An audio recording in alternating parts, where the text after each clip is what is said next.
Hello, hello, hello there. My name is Andrew Hochradel, and this is your Illustrator Marketing Challenge. It's going to be a great day today. We'll be making business cards together in Illustrator. And as a little note, if you want to try building business cards in another way, you can actually do this in Creative Cloud Express as well. I'm going to try to do one of these little like pop-out thingies. If not, there will be a link down in the description for you to check out how to do what we're doing today in Adobe Creative Cloud Express as well. So let's go ahead and hop in. The first thing that you need to do is click on the link that's down in the description for your source file. You can download that and that will create a little source for you to work off of. You can follow along and we can all create something together in Adobe Illustrator. So let's hop in just like right off the bat. Why not? All right, here's our challenge today, and this is our source file. Again, we are in the marketing sector today, and we will be designing business cards. So we're going to use type tools to make a strong impression with a refined business card. I don't know why I have headphones in. I don't need them today. We're going to put those off to the side. I realized that it was sounding weird. All right. Here we are. We're focused and we're ready. This is our business card. Now, there's something really important that we need to do right off the bat, and that is set our bleeds. If you're sending something off to print, you always have to add a bleed to it. And what that means is there needs to be a little bit of ink that goes over the edge so that when it gets printed and cut, there's not like that little weird white line. So what we're going to do is we're just going to grab the zoom tool here, and we're going to hold Alt or Option to zoom out. And I'm going to hold down space. You can see my hand just kind of grabbing the artboard. I'm just holding space there and it's grabbing and moving that artboard. I'm going to grab our selection tool and I'm going to move all of this copy that we have right here. I'm just going to click and drag to move it up, right? I'm moving it out of the way because I do want to add a bleed to these. Now, to add the bleed, what we need to do right off the bat is go to File. Then we are going to go to Document Setup.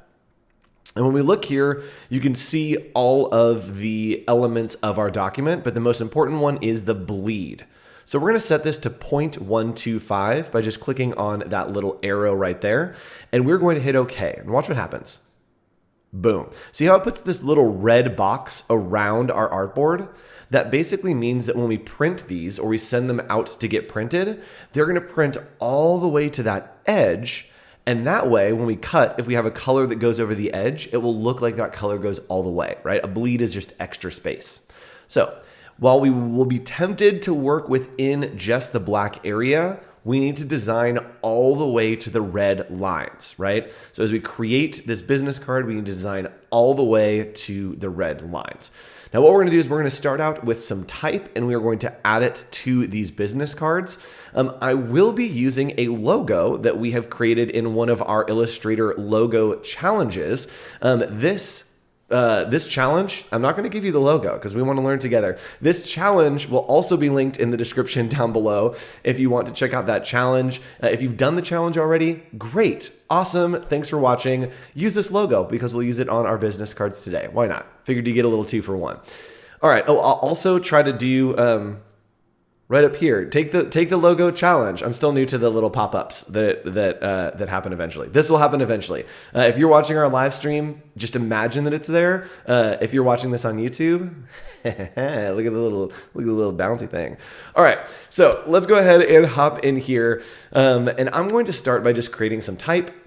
Really, really easy. We are going to hit T to grab the type tool, and we're going to try to set all the type in the same place to start out with. Now with a business card, we need to say what we want on here. We need to make sure that we have the right content. So what I'm going to do is I'm just going to click, and that is going to create some type for us.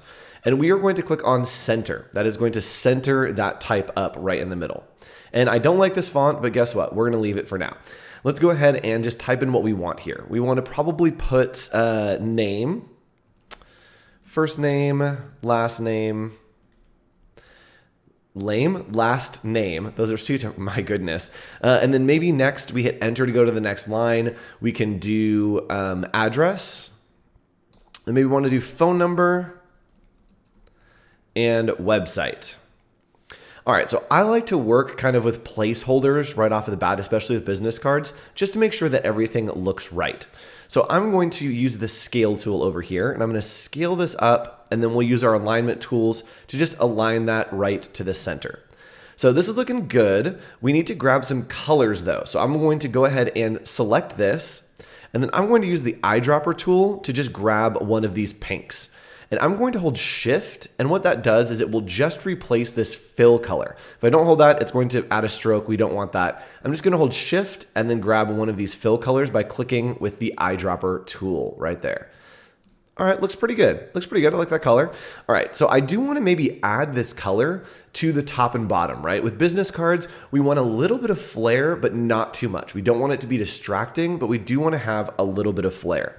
So let's go ahead and I'm going to grab my rectangle tool, and we are going to just click and drag. And remember, we are designing to the red lines, not the black lines, all the way out to the edges. So I'm going to grab this and just make a Control-C, Control-V copy of that and bring it down here, and we are going to align it to the bottom. It looks like it's not quite snapping, so I'm going to zoom in here and make sure we have those purple lines in the corner that say intersect. So there we go. So it looks like it's going too far, but it's just right because it's going right over that edge and kind of focusing our attention in. So it's looking good. Let's go ahead and add some type in here, and let's change this type by going to Window, Type, and Character. This character panel is where everything is that we'll need to know to get the fonts that we need, and we're just going to click, and we want something that's readable, something that's approachable, and so I'm actually going to look for a serif right here. Now you can do all kinds of different filters here. Maybe we want something that's very contrasty. We want something that's a little bit wider. Here, I kind of just want a plain serif.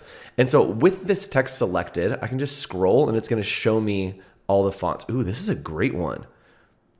This is a great font. Alvarata is what it's called. And if you don't have Alvarado, we are going to use this, but I want to show you how to sync it if you don't have it. What you can do is you can come over here to Find More, and then we can just type in that font that we want. So for this challenge, we're using Alvarata, I believe. I need to remember how that was spelled. And I believe it was spelled A-L, Alva, oh boy. I have lost it. There we go. Alvarado. There we go. So Alvarado is right here, and Alvarado bold. All you need to do is click on this little cloud right here, and it will activate that font for you. So click on the cloud. It will activate that font so that you can use it. You can design your business card along with us. So we're going to click on Alvarado bold, and that looks pretty good to me. And let's start typing some things in here. So we're just going to use the type tool or hitting T to click and drag over. And I'm just going to type my name in there. Oh, here, let's do, oh, this is so shameless. I don't care. There you go. You can follow along. We'll do that instead of my name. So address, we're just going to type in some numbers. Lone Street, why not? Phone number, toss in some numbers as well. 867-5309, always. And www. Sure, we'll do that. So this is going to be for your business cards, has all the information that we want on here. And this side is looking pretty good. Now I'll probably want to come back and format this a little bit, but let's work on the other side of getting some visual interest on there. And then we can come back and work on this. So what I want to do is I'm actually going to play with blending modes quite a bit over here. And I'm going to work with a clipping mask as well. So what I want to do is we're going to click on this logo. So I've created this logo. And again, if you don't have a logo, grab any logo. You can go to stock.adobe.com/free and grab a flower if you want to follow along that way. Or again, you can click on down below and take the lesson to make your own logo. But we're going to use this one, and I like the circles that are happening here. And so I want to add some of those elements into the background here. What I'm going to do is I'm just going to grab the ellipse tool, and I'm going to click and drag out an ellipse holding shift. Holding shift is going to make it a perfect circle. And we're going to do kind of a couple of these, maybe create some polka dots. And while I'm doing this, I can use these little nodes, and I'm always holding shift to change the size of these. We're just going to do some fun little polka dots here. I'm also using the scale tool and clicking and dragging, holding shift to make those smaller as well. So the scale tool, the hotkey is just S. So I'm hitting S there and then clicking and dragging out, holding Shift. All right, so we're going to move these around, kind of find a good middle ground. And that looks pretty good to me. So it's a little bit intense, and what's happening here is it's actually going over onto the bleed of this other object. What we want to do is create a clipping mask, and that's going to basically say, hey, we need everything to stay within a certain zone. And right now that zone is within our bounding box, right? Within the bleed box as well. So we're going to grab our rectangle tool, and we're going to start a rectangle over here in the corner. Now, if I zoom in, we'll be able to see when I make that rectangle, it is going to intersect. You see those perfect guides? If you don't see those, go to View and turn on Smart Guides. So we're going to click here, and then we are just going to click and drag out. And then we'll click and drag down. We're skiing. And you see we go all the way to the outside right there. So now we have a box that is over all of these circles that looks great, but we need to make sure that they all stay within there. So what we're going to do is we're going to take the topmost object, right, which is this rectangle. We're going to click and drag over all of the things, and then we are going to right click and say make clipping mask. And what it's going to do is it's going to take all the objects in the background and put them inside the object that is in the foreground. So there we go. Now you can see they are all within that rectangle that we had created on the front. Right? Pretty cool. So what we're going to do is I'm actually going to play around with the opacity of this because I do want it to fade to the background a little bit, add some visual interest without being too much. So on the business card, I'm actually going to set this to 10%. And we're just using our transparency panel over here. If you don't see this or your setup looks different than mine, you can go to Window, Workspace, and then Essentials Classic or Reset Essentials Classic. So we're going to set this to about 10. That's probably not enough. We're going to set this to like 20. That's probably too much. We're going to set this to 15. Boom. So now we have awesome little bubbles floating around in the background, 15% opacity. Looks pretty good, right? And just as a check-in, I want to say hi to our live chat. Hi, live chat. Hello. If you're watching this live, it's nice to see you here. We've got Umacorn, Richard, Steve, Wade, all of our friends following along with us. If you're watching this on YouTube, come join the live chat sometime. We're live every single day at 11:30 a.m. Pacific time, Monday to Friday, doing these challenges for you in Illustrator. So coming out live, we're glad that you're watching this. We're glad that you're learning. We got a live stream. Behance.net/Adobe Live is where that link is. All right, so let's go ahead and finish these up. I want to toss a logo onto this side. And so if you haven't done the logo challenge, go make a logo. But if you have done the logo challenge, oh, you have a logo. Wow, so helpful. We can zoom in here and we are going to copy and paste that logo, just Control C and Control V. And we're going to copy and paste this logo onto the background. We can align it, there we go, horizontally and vertically right there. And that looks pretty good to me. Now, something that's interesting is this circle in the background is overlapping a little bit too much, and it's causing some issues, right? It's contrasting too much. So what I can do is I can use my direct selection tool right here instead of the selection tool, and we can grab that bubble that is inside the clipping mask. So watch what happens when I try to grab it with the selection tool, the black one. It moves the whole thing because it's selecting the clipping mask and not the object. Now, if I use the direct selection tool, the white one, I will need to make sure that I'm clicking into that object, right? You can see that it highlights the entire circle. When I click and drag, now it will move that circle altogether. If I just grab one of the edges, it's just going to do that path and that will look terrible. So I'm going to grab this from the middle, somewhere inside the shape, and I'm just going to pull it up here so that it doesn't overlap as much. All right, that's looking pretty good. And with that direct selection tool, I can also bring these over here and reposition. So the direct selection tool is very, very helpful if you are trying to move things around inside a clipping mask without augmenting all of the pieces at the same time. So this is looking pretty good. The next thing that I'm going to do is we're going to jump back over to the front or the back, however you want to look at it. And we are going to kind of format this text a little bit. So I'm going to grab the text tool And we're going to click in here, and because this is all one box, I could go in and scale things, but I'm going to keep it all in one box for now. And I'm going to click and drag and then use our sizing to change the size and font of these. So you can see it does a live preview, so you can kind of see how things are lining up. So we're going to set this at 10. And right now, bold is a little bit too much. And it looks like I only have bold synced. So what we can do, again, is we can come up here to our window, and then turn on our character panel. And if you ran into this as well, all you need to do is click right here and click on Find More. And we're going to keep Alvarata in there. And let's say that I want to do light. Maybe I want regular.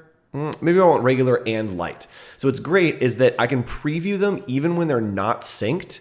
And then once I'm ready, I simply click on this little cloud right here, and it's going to sync those from Adobe fonts through the cloud, integrated into Illustrator for you to have those fonts in the program. So it's syncing, it's thinking, we're doing all of that, and it's in a million tiny pieces above our heads. And there we go. You see that little plus or little check mark that showed up? That means it is now available to me. So I can click on regular, and now my font is set on regular. So it looks pretty good to me. This phone number, I probably want to be a little bit less. So let's go ahead and turn that on to light. And then I'm going to change the size of that as well. And that we'll set that at 10 as well. And maybe we want the same thing here. Let's go ahead and set this at 10 and then change it to light. All right, that's not looking terrible, but let's go ahead and let's just do this. There we go. That's looking clean. Now, something we can do is we can change the distance between each of these lines by selecting all of it or hitting Control A. And then we're going to come over to this right here, and this is the leading.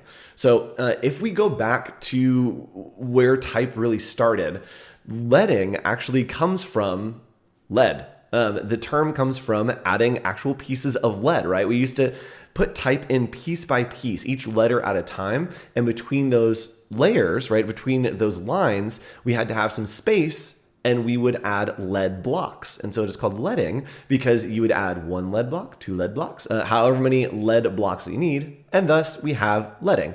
So with your text selected, you can come over here and you can change your leading. It is just the top right. And we're going to go ahead and scroll down and it'll give us those live previews. And maybe we want it to have a lot of extra space. So we'll set it at 18. That's looking pretty good. All right, that's looking pretty good. So we can select here and we're just gonna realign that to the center. And that is looking pretty fantastic. Now, if we want to turn off all the extra pieces, or if we want to look at just one of our artboards, there's a great way to do that in Illustrator. We can go to View, and then we can go to presentation mode. So if we click on presentation mode, it is going to show us just that one side. If we use our arrow left and right, it is going to cycle through those artboards, right? So it looks like I'm giving a presentation here, straight out of Illustrator. So this is probably the back of our cards, and this is the front of our business cards, looking good on either side, right? So we hit exit and then we're back into the interface, and you can see there that it's not showing those bleeds. So if I want to type something, I'll just do this for example. Let's go ahead and put this right there. Oops. So we can see that it's inside that red line, right? But when I turn on the preview of presentation, this is showing you what is going to print. So it is actually going to print this, and all of that extra part goes away. Now I can see that there's a little bit of white on the edge here, and I don't think, okay, I just wanted to make sure that that wasn't happening. Just a little pixel mix up, pixel mix up. That's a good warm up.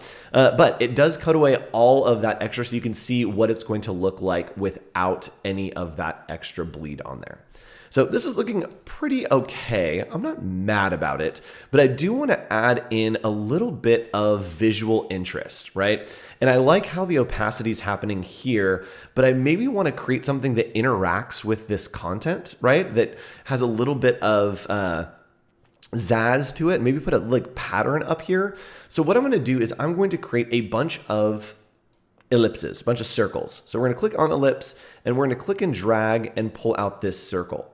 Now, to create this pattern, to create this kind of look, there's a lot of swooping happening here, right? And when you're working on business cards, you want something that is a little bit of visual interest, but nothing that's too intense. So we are going to switch the fill and stroke by clicking on these little arrows. It's going to swap the fill and stroke. And now we haven't used gray on these designs at all, but watch what we're going to do. We're going to use gray here by turning on the stroke, right? We need to make sure the stroke is selected and it's on the front. And then we're going to come up to our swatches panel right over here. And we're just going to select a light gray, right? And you're like, Andrew, those colors don't work together. Wait, All right, what we're gonna do is we are going to increase the stroke right here. You also can do that up here with our object selected. And from there, we're gonna start playing around with making this color blend with the background color. Now, what's happening here is gray does not have color in it, right? It is just a little bit of black. It's a little bit of brightness. And so what we're gonna do is we're going to set this shape to basically say, hey, don't be a color. We want you to augment what is under this with your values, right? With the brightness. And so what we can do is with this selected, we can come over here to where we changed our opacity, and we're going to change the blending mode. Now, easy way to remember this. The top set are darkeners, and then the middle set are lighteners, right? The rest are special effects, but we have darkeners and lighteners. So we're going to come in here and I'm going to click on overlay. And you can see that it is lightening, right? It's lightening with that gray. If I change it to soft light, it will lighten it a little bit less. Now, if I change it to multiply, there we go. It's got that nice dark burntness, right? And it's just applying that grayness to the color underneath. Color burn's not going to do much for now because it's gray. So we're going to leave it on multiply. And that looks pretty good. Now, I'm going to click and drag this around. And I'm holding Alt or Option here. When I click, you can see that it turns into those two little arrows. And I'm going to hold Alt or Option and just click and drag out a bunch of copies. It's looking a little haphazard, and that's because I want it to, right? Looking a little bit crazy, but that is all right. All right, so looking there, and then I'm going to grab a whole bunch more here, and you're thinking, Andrew, why are you creating so many of these? Why aren't you grouping them? They need to be together. This is going to be so chaotic. Oh, you just wait. I am here to show you all of the secrets that you've ever wondered and blow your minds a little bit. So with this, we have all of our multiplied gray circles, right, that we want to create this look with. What we can do is we're going to select one of these, and we want to grab all of these circles. So we're going to go to Select, Same, Stroke Color, and watch what happens. Boom. It has selected everything that has that same stroke color, which is just those circles. So we're going to right click and we are going to group. And from there, we are going to grab this top piece and this bottom piece, and we're going to go Edit, Copy, and then Edit, Paste in Place. That's going to paste a copy on top of everything. Now, I need to make it so that these two separate shapes function as one. So I'm going to go to Object, Compound Path, and Make. Compound Path basically means, hey, take these two shapes and turn them into one. So with that one shape that I now have as a compound path, I can select these circles, and just like we did on the other side, we can right click and we can make clipping mask, and now everything will clip into that shape, right? Looks pretty good. And check this out, I can double click into that clipping mask and all these are selected. So if I need to, I can go a little bit lighter and give it a little bit less of an effect, and it will multiply just a little bit for a nice, soft, gorgeous business card effect. So look at that. We have made business cards together, and they look awesome. Again, if you want to create a logo and you didn't create a logo during this one, or you want to come back to it, there will be a link in the description to our logo challenge. And if you want to learn how to build business cards in Adobe Creative Cloud Express, there also is a link down in the description for that video as well. We got tons of resources for you, which if you want to explore more links down there, there's all kinds of links down there. So there are links to download Illustrator, there are links to join one of our creative communities, and there are also links for you to get connected and watch more of these live streams. So what I do want you to do is find the link that says Discord down below. And when you make your business cards, go post in there. It's a great place to get feedback and to get connected with other like-minded creatives. You can see the link right there, bit.ly/AI Discord is the place to be. And you can drop your work in the challenge tab to where we can all check it out. We can all give you business recommendations. We can give you feedback, and we can all grow and learn together. So Thanks for joining me for this Illustrator marketing challenge. That's what we were in today. Hopefully you learned some good marketing fun. And join us every day, behance.net/Adobe Live, 11:30 a.m. Pacific time for the live streams, or find a playlist and watch a bunch of these challenges over on YouTube. So I will see you again for another lesson in the future in Adobe Illustrator. Signing off, I'm Andrew Hochradel. Bye.